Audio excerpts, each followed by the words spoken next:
Dear students, we were discussed so many agricultural practices, out of which the first three were discussed already. The fourth agricultural practice we are going to discuss today is irrigation. ನೀರಾವರಿ ಅಂತ ಹೇಳಿ ಕರಿತೀವಿ. ಈ ನೀರಾವರಿ ಬಗ್ಗೆ ಇವತ್ತು ನಾವು ಅಭ್ಯಾಸ ಮಾಡ್ತೀವಿ. What is irrigation? Irrigation means the method of supplying water, that to stored water for cultivation of crop is known as irrigation. Irrigation ಅಂದರೆ ನೀರಾವರಿ ಅಂದರೆ it is supplying of stored water for cultivation of the crop ಬೆಳೆಯನ್ನು cultivation ಮಾಡಲಿಕ್ಕೆ, ಬೆಳಿಲಿಕ್ಕೆ stored ವಾಟರನ್ನು ನಾವು supply ಮಾಡೋದಕ್ಕೆ irrigation ಅಂತ ಕರಿತೀವಿ ಅಂತ. Under this agricultural practice, there are many traditional method of irrigation. This traditional method of irrigation was done with the help of manpower or by using the muscular energy of the cattle. ಜಾನುವಾರುಗಳನ್ನು ಬಳಸಿ ಅದರ ಶಕ್ತಿಯನ್ನು ಅಥವಾ human labour, ಕೂಲಿಯನ್ನು ಬಳಸಿ ಅವರ ಶಕ್ತಿಯಿಂದಾಗಿ we were lifting the water from the well, ಬಾವಿಯಿಂದ ನೀರನ್ನು ಲಿಫ್ಟ್ ಮಾಡ್ತಾಯಿದ್ರು. These traditional method were cheaper but less expensive. ಇದು ಬಹಳ ಚೀಪ್ ಅಂದರೆ ಬಹಳ ಕಡಿಮೆ ಬೆಲೆಯಲ್ಲಿ, ಕಡಿಮೆ ವೆಚ್ಚದಲ್ಲಿ ಇದನ್ನು ಸಾಧಿಸಬಹುದಿತ್ತು. ಆದರೆ ಇದರ ಸಾಮರ್ಥ್ಯ, ಎಫಿಷಿಯನ್ಸಿ ಬಹಳ ಕಡಿಮೆ ಇತ್ತು. Here are some examples for traditional method of irrigation. The first one is moat ಅಥವಾ ಅಗಳು ಅಂತ. By using the pulley system, pulley ಅಂತ ಹೇಳಿದ್ರೆ ರಾಟೆಯನ್ನು ಬಳಸಿ ನೀರನ್ನು ಸೇದಿ ಕಾಲುವೆಗಳಲ್ಲಿ ಆ ನೀರನ್ನು ಎತ್ತಿ ಹಾಕ್ತಾಯಿದ್ರು ರೈತರು. This is called moat. The second one is chain pump ಅಂತ. ಚೈನ್ ಪಂಪ್ ಅಂತ ಹೇಳಿದ್ರೆ ಚೈನ್ನಲ್ಲಿ ಕೆಲವೊಂದಷ್ಟು ಕಪ್ ರೀತಿಯ ಅರೇಂಜ್ಮೆಂಟನ್ನು ಬಳಸಿಕೊಂಡು ಆ ಚೈನ್ ರೊಟೇಟ್ ಆದ ಹಾಗೂ ಆ ಕಪ್ನಲ್ಲಿ ನೀರು ಮೇಲೆ ಬರೋ ಹಾಗೆ ಮಾಡ್ತಾಯಿದ್ರು. ದಿಸ್ ಈಸ್ ಚೈನ್ ಪಂಪ್ ಅಂತ. Then the third one is ಎಕ್ಲಿ, ದಟ್ ಈಸ್ ಕಾಲ್ಡ್ ಏತ ನೀರಾವರಿ. ಎತ್ತುಗಳನ್ನು ಬಳಸ್ಕೊಂಡು ಇದನ್ನು ಮಾಡ್ತಾಯಿದ್ರು, ಏತ ನೀರಾವರಿ ಅಂತ ಹೇಳ್ಕೊಂಡು. ದೆನ್ ರಾಹಟ್ ಅಂತ ಲಿವರ್ ಸಿಸ್ಟಮ್ ಸನ್ನೆಗಳನ್ನು ಬಳಸಿ ಮಾಡ್ತಾ ಇರೋದು.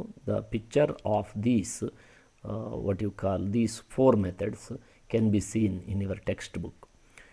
So now let us switch on to the modern method of irrigation.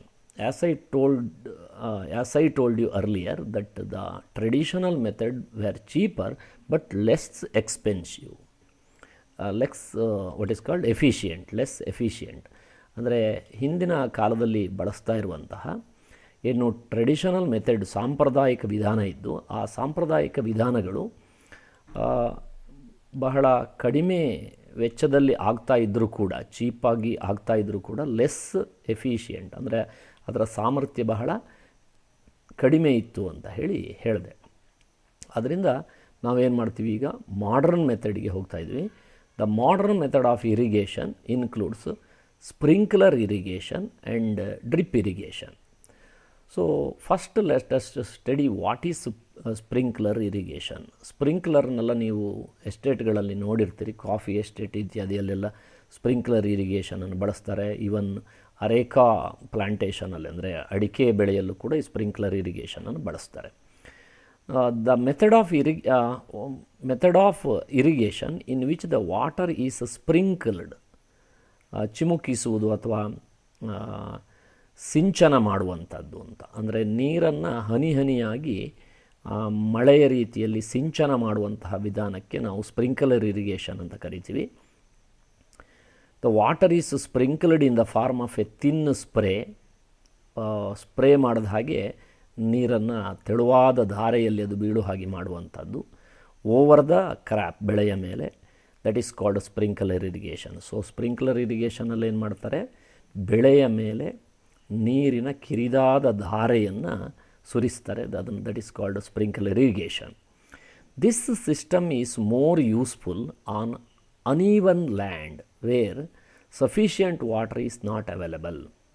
ಇಳಿಜಾರು ಪ್ರದೇಶ ಇರ್ತದೆ. ಅನ್ಈವನ್ ಅಂತ ಹೇಳಿದ್ರೆ ಲೆವೆಲ್ ಲ್ಯಾಂಡ್ ಇಲ್ಲ ಅಂತಿದ್ದಾಗ, ಅಗ್ರಿಕಲ್ಚರಲ್ ಲ್ಯಾಂಡು ಲೆವೆಲ್ ಇಲ್ಲ ಅಂತಿದ್ದಾಗ ಅನೀವೆನ್ ಆಗಿದ್ದರೆ, ಏರು ಗುಡ್ಡ ಬೆಟ್ಟ ಇದ್ದಲ್ಲಿ ಮತ್ತು ನೀರು ಕಡಿಮೆ ಇರುವಲ್ಲಿ this sprinkler irrigation is the best method. ಇದರಲ್ಲಿ ಏನು ಈ ಮೆಥಡಲ್ಲಿ ಏನೇನು ಇದೆ ಅನ್ನುವಂಥದ್ದನ್ನು ನಾವು ನೋಡೋಣ. ಇದರಲ್ಲಿ ಏನು ಮಾಡ್ತಾರೆ, the perpendicular pipes have rotating nozzle on the top. They are connected to the main pipeline at regular interval. When water is allowed to flow through the main pipe under the pressure with the help of a pump, it escapes, that means water escapes from the rotating nozzle. So water gets sprinkled on the crop as if it rains. This method is very useful for sandy soil.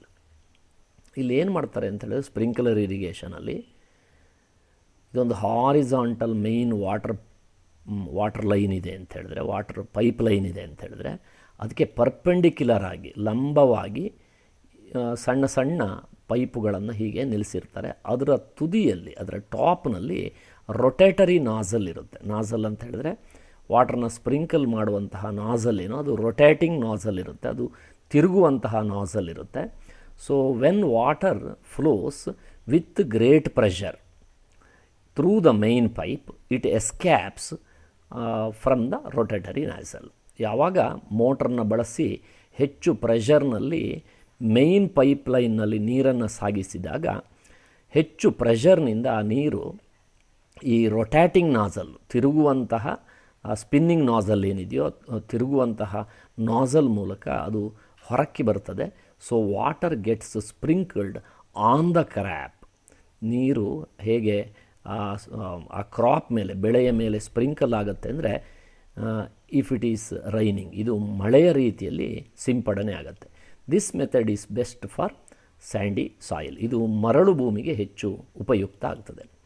Then the second modern method of irrigation is drip irrigation.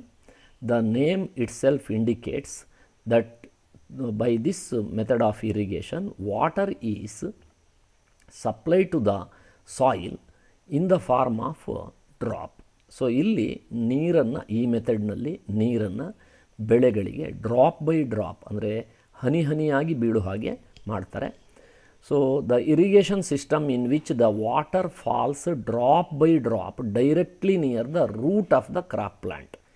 Crop plant, ಬೆಳೆಯ ಬೇರಿನ, root ಅಂದರೆ ಬೇರಿನ ಸಮೀಪದಲ್ಲಿ drop by drop ಬೀಳುವಂತೆ ಮಾಡುವಂತಹ irrigation system, ನೀರಾವರಿಯನ್ನು ನಾವು we call it is drip irrigation.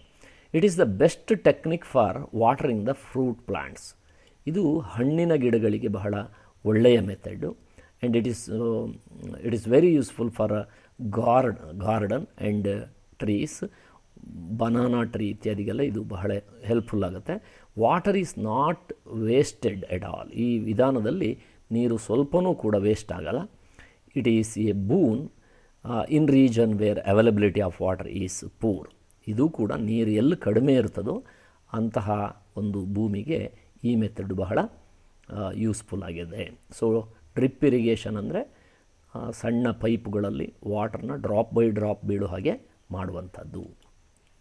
Then comes the fifth agricultural practice, that is protection from the weeds. Protection from the weeds.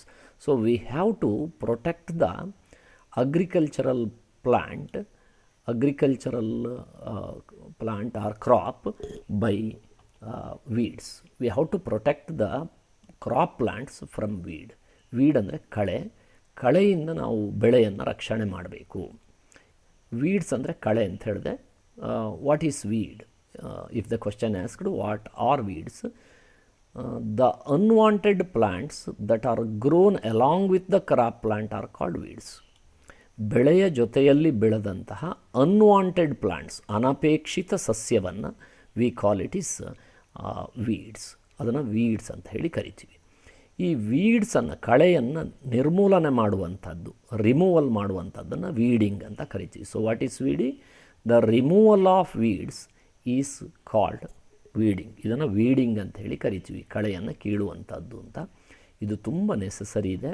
Let us study why is weeding necessary in agriculture. ನಾವು ಕೃಷಿ ಮಾಡುವಾಗ ಈ weeding ಇದೆಯಲ್ಲ, ಕಳೆಯನ್ನು ಕೀಳುವುದು ಬಹಳ ಮುಖ್ಯ.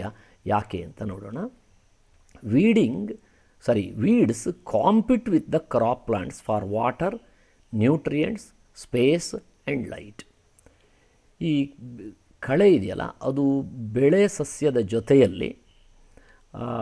ಸಸ್ಯದ ಜೊತೆಯಲ್ಲಿ ಕಾಂಪಿಟ್ ಮಾಡುತ್ತೆ. ಯಾಕಾಗಿ ಕಾಂಪಿಟ್ ಮಾಡುತ್ತೆ? For water, for nutrients and for space and light. ನೀರಿಗೋಸ್ಕರ ಬೆಳೆ ಸಸ್ಯದ ಜೊತೆಯಲ್ಲಿ ವೀಡ್ ಕಾಂಪಿಟ್ ಮಾಡುತ್ತೆ. ನ್ಯೂಟ್ರಿಯೆಂಟ್ಸ್ ಆಹಾರಕ್ಕೋಸ್ಕರ ಕಾಂಪಿಟ್ ಮಾಡುತ್ತೆ. ಸ್ಪೇಸ್ಗೋಸ್ಕರ, ಸ್ಥಳಾವಕಾಶಕ್ಕೋಸ್ಕರ ಕಾಂಪಿಟ್ ಮಾಡುತ್ತೆ. ಆ್ಯಂಡ್ ಸನ್ಲೈಟಿಗೋಸ್ಕರ ಕಾಂಪಿಟ್ ಮಾಡುತ್ತೆ. Thus they effect the growth of the crop. ಇದರಿಂದ ಏನಾಗುತ್ತೆ, ವೀಡ್ ಜಾಸ್ತಿ ಬೆಳೆದಷ್ಟು ಕ್ರಾಪ್ ಪ್ಲಾಂಟಿಗೆ ಎಫೆಕ್ಟ್ ಆಗ್ತದೆ. Some weeds interfere even in harvesting and may be poisonous for animals and human being. ಈ ಕೆಲವು ವೀಡ್ಗಳಿದ್ದಾವೆ, ಅವು ಇಂಟರ್ಫಿಯರ್ ಇನ್ ಹಾರ್ವೆಸ್ಟಿಂಗ್, ಕೊಯ್ಲು ಮಾಡಲಿಕ್ಕೆ ತೊಂದರೆ ಕೊಡ್ತವೆ. ಕೊಯ್ಲು ಮಾಡುವಾಗ ಅವುಗಳನ್ನು ನೀವು ವೀಡಿದ್ದರೆ ನಾವು ವೀಡನ್ನು ಕೊಯ್ಲು ಮಾಡಿದಂಗಾಗಿ ಸೊ ಆಹಾರ ಧಾನ್ಯದ ಜೊತೆ ಈ ವೀಡ್ಸ್ನ ಸೀಡೆಲ್ಲ ಸೇರಿಕೊಳ್ಳುತ್ತೆ, ಇದರ ಕಳೆಯ ಬೀಜ ಎಲ್ಲ ಸೇರಿಕೊಳ್ತದೆ. And there are some weeds they are poisonous too. ಕೆಲವು ಕಳೆಗಳಿದ್ದಾವೆ, ತುಂಬ ವಿಷ ಕೂಡ ಇದ್ದಾವೆ, ಪ್ರಾಣಿಗಳಿಗೆ ಮತ್ತು ಮನುಷ್ಯನಿಗೆ ವಿಷ ಇದೆ. So weeding is necessary to get the good yield in agriculture. ಕಳೆ ತೆಗೆಯುವಂಥದ್ದು ಅಗ್ರಿಕಲ್ಚರ್ನಲ್ಲಿ ಒಳ್ಳೆ ಬೆಳೆಯನ್ನು ತೆಗಿಲಿಕ್ಕೆ ಬಹಳ ಮುಖ್ಯವಾಗ್ತದೆ. Then how to control the ವೀಡ್ಸನ್ನು ಕಂಟ್ರೋಲ್ ಮಾಡೋದು ಹೇಗೆ ಅಂತ. There are many methods. These methods are used by the farmer or adopted by the farmer to control the weeds. ಕಳೆಯನ್ನು ತೆಗಿಲಿಕ್ಕೆ ರೈತರು ಅನೇಕ ವಿಧಾನವನ್ನು ಅನುಸರಿಸ್ತಾರೆ. Let us discussed these methods one by one, ಒಂದೊಂದನ್ನೇ ನೋಡ್ತಾ ಹೋಗೋಣ. ಟೀಲಿಂಗ್ before sowing of crops that helps in uprooting and killing the weeds. ನಾವು ಸೋಯಿಂಗ್ ಅಂದರೆ ಬೀಜವನ್ನು ಬಿತ್ತನೆ ಮಾಡಲಿಕ್ಕಿಂತ ಮುಂಚೆ ನಾವು ಟೀಲಿಂಗ್ ಮಾಡ್ತೀವಲ್ಲ, ಉಳುಮೆ ಮಾಡ್ತೀವಲ್ಲ, ಅದರಲ್ಲಿ ಏನಾಗುತ್ತದೆ ಅಂತ ಹೇಳಿದ್ರೆ ಇಟ್ ಅಪ್ರೂಟ್ ಅಂದರೆ ಬೇರು ಸಹಿತ ಈ ವೀಡನ್ನು, ಕಳೆಯನ್ನು ನಾಶ ಮಾಡ್ತದೆ. So this is one method. Second method, manual removal of weeds include physical removal of weeds by uprooting or cutting them close to the ground level. This is done with the help of Kurpi. ನಿಮಗೆ ಗೊತ್ತಿದೆ ಕಳೆಯನ್ನು ಕೀಳುವಂಥದ್ದು ಅಂತ. ಕೈಯಿಂದ ಕೀಳ್ತಾರೆ ಅಥವಾ ಕಳೆಯನ್ನು ಅದರ ಬುಡ ಸಹಿತ ನೆಲಕ್ಕೆ ಸಮನಾಗಿ ಅದನ್ನು ಕಟ್ ಮಾಡ್ತಾರೆ. ಇದಕ್ಕೆ ನಾವು ಬಳಸುವಂಥದ್ದು ಕುರ್ಪಿ ಅಂತ ಹೇಳಿ ಒಂದು ಟೂಲನ್ನು ಬಳಸ್ತೇವೆ. ಈ ಮೆಥಡ್ನಲ್ಲೂ ಕೂಡ ನಾವು ಕಳೆಯನ್ನು ನಿರ್ಮೂಲನೆ ಮಾಡ್ಬೋದು. And a seed drill is also used to uproot weeds. Seed ಡ್ರಿಲ್ಲನ್ನು ನಾವು ಬಳಸ್ತೀವಲ್ಲ, ಆ ಸೀಡ್ ಡ್ರಿಲ್ ಅದೇನು ಮಾಡ್ತದೆ, ಇಟ್ ಅಪ್ರೂಟ್ ದ ವೀಡ್ಸ್, ಕಳೆಯನ್ನು ಬೇರು ಬುಡ ಮೇಲೂ ಮಾಡಿ ಹಾಕ್ತದೆ, ಕಿತ್ತಾಕ್ತದೆ. So this is another method. Weeds are also controlled by using certain chemicals. ಕೆಲವು ಕೆಮಿಕಲನ್ನು ನಾವು ಸ್ಪ್ರೇ ಮಾಡೋದ್ರ ಮೂಲಕ ಕೂಡ ವೀಡನ್ನು ನಾಶ ಮಾಡಬಹುದು, ಕಳೆಯನ್ನು ನಾಶ ಮಾಡಬಹುದು. ದೋಸ್ ಕೆಮಿಕಲ್ಸ್ ಆರ್ ಕಾಲ್ಡ್ ವೀಡಿಸೈಡ್ಸ್. ಅದನ್ನು ನಾವು ವೀಡಿಸೈಡ್ಸ್ ಅಂತ ಹೇಳಿ ಕರಿತೇವೆ. ನೆಕ್ಸ್ಟು, ವಾಟ್ ಆರ್ ವೀಡಿಸೈಡ್ಸ್ ಅಂತ ಕ್ವಶನ್ ಇದೆ.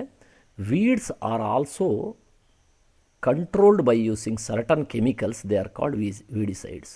ಕಳೆಯನ್ನು ಕೆಲವು ರಾಸಾಯನಿಕ ಬಳಸಿ ಕೂಡ ಅದನ್ನು ಕಂಟ್ರೋಲ್ ಮಾಡ್ಬೋದು, ಅದನ್ನು ನಾವು ವೀಡಿಸೈಡ್ ಅಂತ ಕರಿತೀವಿ. But one has to take proper care while using the weedicide. ಈ ವೀಡಿಸೈಡ್ಸ್ ಅನ್ನುವಂಥದ್ದು ತುಂಬ ಟಾಕ್ಸಿಕ್ ಆಗಿರೋದ್ರಿಂದ, ಪಾಯ್ಸನಸ್ ಆಗಿರೋದ್ರಿಂದ, ವಿಷವಾಗಿರೋದ್ರಿಂದ ಇದನ್ನು ಸ್ಪ್ರೇ ಮಾಡುವಾಗ farmers have to take certain precautionary measures. ಅದನ್ನು ಬಹಳ ಜಾಗ್ರತೆಯನ್ನು ವಹಿಸಿ ಇದನ್ನು ಬಳಸಬೇಕಾಗತ್ತೆ. So that point I will read out here. Spraying of weedicides may effect the health of the farmer. ಈ ಸ್ಪ್ರೇ ಮಾಡುವ ಕಳೆಯ ನಾಶಕವನ್ನು ಸ್ಪ್ರೇ ಮಾಡುವಾಗ ಫಾರ್ಮರ್ಸ್, ರೈತರ ಆರೋಗ್ಯದ ಮೇಲೆ ತೊಂದರೆ ಆಗಬಹುದು. So they should cover their nose and mouth with a piece of cloth during spraying of these chemicals. ಈ ರಾಸಾಯನಿಕಗಳನ್ನು ಸ್ಪ್ರೇ ಮಾಡುವಾಗ ಫಾರ್ಮರ್ಸ್ ಏನು ಮಾಡಬೇಕು, they have to cover their nose and mouth with a piece of cloth. ಬಟ್ಟೆಯಿಂದ ಬಾಯಿಯನ್ನು ಮತ್ತು ಮೂಗನ್ನು ಕಟ್ಕೋಬೇಕು.